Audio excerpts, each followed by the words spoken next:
Assalamualaikum warahmatullahi wabarakatuh. Perkenalkan, nama saya Miftaul Fitri dengan NIM 2081800028.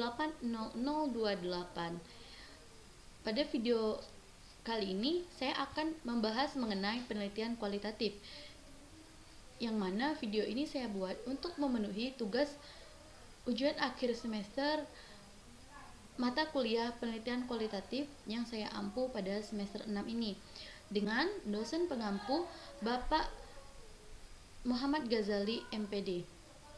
Dan pada video kali ini saya akan menjawab 3 pertanyaan yang telah ditanyakan oleh dosen pengampu saya.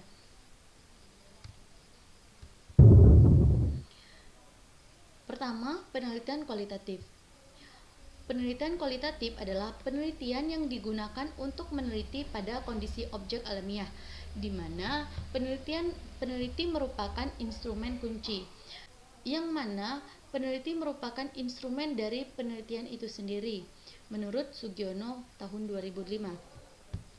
Istilah penelitian kualitatif menurut Kirk dan Miller pada mulanya bersumber pada pengamatan kuantitatif yang dipertentangkan dengan pengamatan kuantitatif. Lalu mereka mendefinisikan bahwa metodologi kualitatif adalah tradisi tertentu dalam ilmu pengetahuan sosial yang secara fundamental bergantung pada manusia dan berhubungan dengan orang-orang tersebut dalam bahasanya dan istilahnya sendiri. Dan penelitian kualitatif ini memiliki ciri tersendiri dan berbeda dari penelitian lainnya. Pada penelitian kualitatif, secara umum dimaksudkan untuk memahami fenomena tentang apa yang dialami oleh subjek penelitian, misalnya perilaku, persepsi, motivasi, tindakan, dan lain-lain dalam bentuk kata-kata dan bahasa. Lalu, mengapa penelitian dilakukan dengan pendekatan kualitatif? Adapun alasannya adalah: yang pertama, ketika peneliti menemukan kesulitan untuk menentukan pernyataan masalah atau tujuan penelitian yang spesifik. Misalnya, di dalam sebuah penelitian, saat seseorang ingin meneliti, yaitu ingin mengetahui pendapat atau respon masyarakat atas dibangunnya MRT di Jakarta. Nah, karena merasa terlalu sulit untuk menyatakan permasalahan penelitian dan tujuan penelitiannya, maka bisa saja penelitian tersebut dilakukan dengan menggunakan penelitian kualitatif. Hal ini untuk mengakomodasi sulitnya menentukan pernyataan untuk permasalahan penelitian secara spesifik. Yang kedua, ketika tujuan dari suatu penelitian adalah untuk mempelajari bagaimana fenomena terjadi secara alami. Dan yang ketiga, karena pengalaman para peneliti, di mana metode ini dapat digunakan untuk menemukan dan memahami apa yang tersembunyi di balik fenomena yang kadang kala merupakan sesuatu hal yang sulit untuk dipahami dan tidak dapat dicapai atau diperoleh dengan menggunakan statistika atau cara-cara lain seperti dari kuantifikasi atau pengukuran. Selanjutnya, apa yang perlu dipersiapkan oleh peneliti kualitatif? Dalam penelitian kualitatif, ada beberapa hal yang harus dipersiapkan oleh peneliti. Yang pertama, tahap pralapangan. Adapun hal-hal yang harus peneliti persiapkan pada tahap pralapangan adalah: pertama, menyusun rancangan penelitian. Pada penelitian yang akan dilakukan itu pastinya berangkat dari permasalahan dalam lingkup peristiwa yang sedang berlangsung atau terus berlangsung dan bisa diamati serta diverifikasi secara nyata saat berlangsungnya peristiwa tersebut. Yang kedua, memilih lapangan penelitian. Sesuai dengan permasalahan yang diangkat oleh peneliti dalam penelitiannya, maka lokasi yang harus dipilih oleh peneliti yang digunakan sebagai sumber data dengan mengasumsikan bahwa dalam penelitian kualitatif jumlah informan itu tidak terlalu berpengaruh daripada konteks. Dan juga lapangan yang dipilih itu sebaiknya didasarkan pada rekomendasi-rekomendasi dari pihak-pihak yang terkait, yang juga melihat dari keragaman masyarakat di sekitar yang sekiranya menyangkut dengan penelitian yang akan kita teliti. Yang ketiga, mengurus perizinan. Mengurus berbagai hal yang diperlukan untuk keperluan atau kelancaran kegiatan penelitian, terutama kaitannya dengan metode penelitian yang akan kita gunakan, yaitu metode penelitian kualitatif. Nah, maka perizinan dari birokrasi yang bersangkutan biasanya sangat diperlukan, karena ini akan mempengaruhi keadaan lingkungan di sekitar pada saat seseorang hadir untuk meneliti di daerah tersebut. Sehingga mengenai masalah mengurus perizinan ini merupakan hal yang sangat diperlukan pada penelitian kualitatif. Yang keempat, menjajaki dan menilai keadaan.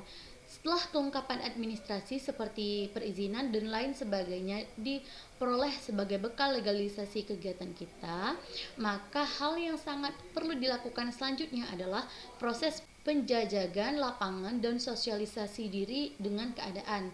Karena pada penelitian kualitatif, peneliti itu sendirilah yang akan menjadi peran utama atau alat utama dalam penelitian tersebut. Maka penelitilah yang akan menentukan apakah lapangan yang akan digunakan oleh peneliti cocok dengan penelitian yang akan dilakukan. Yang kelima, memilih dan memanfaatkan informan. Informan merupakan seseorang yang bisa memberikan peneliti sebuah informasi mengenai hal-hal yang bersangkutan dengan penelitian yang akan diteliti oleh peneliti. Ketika kita menjajaki dan mensosialisasikan diri di lapangan, peneliti tentunya harus mempunyai partner kerja yang biasa disebut dengan informan. Dan informan inilah yang nantinya akan dapat memberikan peneliti banyak informasi tentang keadaan di lapangan, sehingga informan yang harus dipilih itu memang benar-benar orang independen yang secara kepentingan penelitian atau kepentingan karir itu berpengaruh terhadap penelitian yang kita lakukan. Dan yang keenam, menyiapkan instrumen penelitian. Dalam penelitian kualitatif, peneliti adalah ujung tombak dari pengumpulan data atau instrumen. Karena seperti yang kita ketahui tadi bahwa peneliti itu adalah instrumen atau alat dari penelitian itu sendiri. Sehingga peneliti pada penelitian kualitatif itu terjun langsung ke lapangan untuk mengumpulkan sejumlah informasi yang dibutuhkan. Dalam rangka kepentingan pengumpulan data pada penelitian kualitatif, ada beberapa teknik yang bisa digunakan. Yang pertama seperti observasi, wawancara, dan studi dokumen. Dan yang ketujuh, persoalan etika dalam penelitian. Peneliti dalam penelitian kualitatif tentunya akan berhubungan dengan banyak orang, baik itu secara individu maupun secara kelompok, sehingga peneliti nantinya akan bergaul atau akan bermasyarakat dengan masyarakat di sekitar tempat penelitian melakukan sebuah penelitian. Dan persoalan etika itu akan muncul apabila peneliti tidak menghormati, mematuhi, dan mengindahkan nilai-nilai masyarakat dan pribadi yang ada pada tempat penelitian yang akan diteliti oleh peneliti itu. Yang kedua, pada tahap pekerjaan lapangan. Pada tahap pekerjaan lapangan ini ada dua hal yang harus dipersiapkan oleh peneliti. Yang pertama, memahami dan memasuki lapangan. Nah, di dalam tahap memahami dan memasuki lapangan, pertama peneliti itu harus mengerti latar penelitian. Nah, di mana peneliti itu perlu mengamati apakah latar penelitiannya itu latar tertutup, di mana peneliti berinteraksi secara langsung dengan orang atau masyarakat di sekitar itu, ataukah latar penelitian tersebut adalah latar terbuka, di mana secara terbuka orang berinteraksi sehingga peneliti hanya mengamati saja. Dan yang kedua, penampilan. Nah, pada penelitian kualitatif, karena peneliti itu akan terjun langsung ke dalam sebuah masyarakat atau tempat penelitian, maka penampilan itu sangat harus perlu diperhatikan, disebabkan sebaiknya peneliti itu menyesuaikan penampilan dengan kebiasaan, adat maupun tata cara dan budaya dari latar penelitian tempat yang akan diteliti oleh peneliti itu. Yang ketiga, pengenalan hubungan peneliti di lapangan. Dan yang keempat, jumlah waktu studi, yang mana hal ini dibuat agar peneliti tidak lengah dan bisa mempersiapkan penelitian hingga penelitian tersebut bisa diselesaikan dengan jangka waktu yang telah ditentukan.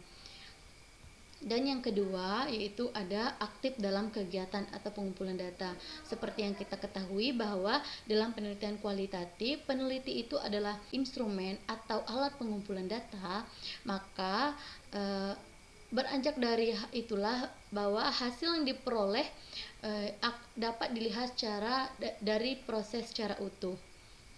Berbeda dengan pendekatan kuantitatif yang menafsirkan data-data atau angka-angka dari alat yang berupa angket. Nah, pada penelitian kualitatif atau sering disebut dengan metode naturalistik memiliki karakteristik seperti data ini diambil atau diambil langsung dari setting alami, penentuan sampelnya itu secara proposif, penelitinya sebagai instrumen pokok, dan lebih menekankan proses daripada produk. Lalu yang tahap terakhir yaitu tahap pengolahan data, di mana pada tahap ini memuat pertama reduksi data. Nah, data yang diperoleh ditulis dalam bentuk laporan dan yang terperinci, sehingga hasil pengamatan tersebut akan mempermudah peneliti untuk mencari kembali data sebagai tambahan data sebelumnya yang diperoleh jika diperlukan. Yang kedua, display data. Data yang diperoleh dikategorikan menurut pokok permasalahan dan dibuat dalam bentuk matriks sehingga mempermudah peneliti untuk melihat pola-pola hubungan suatu data dengan yang lainnya, dengan lainnya. Dan yang ketiga ada analisis data. Contoh analisis data pada penelitian kualitatif itu sangat banyak. Salah satunya dari sumber yang saya cari itu adalah seperti model content analysis. Yang keempat, mengambil kesimpulan dan verifikasi dari kegiatan-kegiatan sebelumnya. Langkah selanjutnya adalah menyimpulkan dan memverifikasikan data-data yang sudah diproses oleh peneliti untuk ditransfer ke dalam bentuk-bentuk yang sesuai dengan pola pemecahan masalah yang akan dibutuhkan atau dilakukan oleh peneliti. Yang kelima, meningkatkan hasil keabsahan data, yang mana hasil keabsahan data itu meliputi kredibilitas atau validitas internal yang biasanya dilakukan melalui meningkatkan kualitas keterlibatan peneliti dalam kegiatan di lapangan, pengamatan secara terus-menerus, pelibatan teman sejawat untuk berdiskusi, menggunakan bahan referensi untuk meningkatkan nilai kepercayaan dan kebenaran data yang diperoleh, dan member check, yaitu pengecekan terhadap hasil-hasil yang diperoleh guna memperbaiki dan tambahan dengan kemungkinan kekeliruan atau kesalahan dalam memberikan data yang dibutuhkan oleh peneliti. Yang kedua, transferabilitas, yang mana bahwa hasil penelitian yang ditetapkan dapat diaplikasikan oleh pemakai penelitian. Nah, penelitian ini memperoleh tingkat tinggi yang apabila pembaca laporan akan memperoleh gambaran dan pemahaman yang jelas tentang konteks dan fokus penelitian tersebut. Dan yang ketiga ada dependabilitas atau konformabilitas. Dilakukan dengan end trial berupa komunikasi dengan pembimbing dan dengan pakar lain dalam bidangnya guna membicarakan permasalahan-permasalahan yang terkait atau yang dihadapi dalam penelitian berkaitan dengan data yang harus dikumpulkan. Dan tahap terakhir dalam pengolahan data yaitu adalah narasi hasil analisis, yang mana pembahasan dalam penelitian kualitatif menyajikan informasi dalam bentuk teks tertulis atau dalam bentuk-bentuk gambar mati atau hidup seperti foto dan video, dokumentasi, dan lain sebagainya. Selanjutnya, bagaimanakah tahapan pelaksanaan penelitian menggunakan pendekatan kualitatif? Ada 3 tahapan pelaksanaan penelitian menggunakan pendekatan kualitatif. Yang pertama, ada tahapan deskripsi atau orientasi. Nah, pada tahap ini, peneliti itu mendeskripsikan apa yang peneliti lihat, apa yang peneliti dengar, dan apa yang peneliti rasa. Nah, peneliti baru mendata sepintas tentang informasi yang diperolehnya pada tahapan ini. Yang kedua itu ada tahap reduksi. Nah, pada tahap ini, peneliti mereduksi segala informasi yang diperoleh pada tahap pertama untuk memfokuskan pada masalah tertentu. Dan yang terakhir itu adalah pada tahap seleksi. Nah, pada tahap inilah peneliti menguraikan fokus-fokus yang telah ditetapkan menjadi lebih rinci. Kemudian, melakukan analisis secara mendalam tentang fokus masalah. Hasilnya adalah tema yang dikonstruksikan berdasarkan data yang diperoleh sehingga menjadi suatu pengetahuan, hipotesis, bahkan menjadi sebuah teori baru. Dan bisa kita lihat prosedur tahapan penelitian kualitatif yang pada tahapan deskripsi itu biasanya terdapat pada identifikasi masalah dan fokus penelitian. Yang kedua, pada tahap reduksi itu biasanya terdapat pada menetapkan fokus penelitian. Dan yang ketiga, itu tahap seleksi biasanya terdapat pada pengumpulan data, pengolahan dan pemaknaan data, lalu pemunculan teori atau hipotesis dan pelaporan penelitian.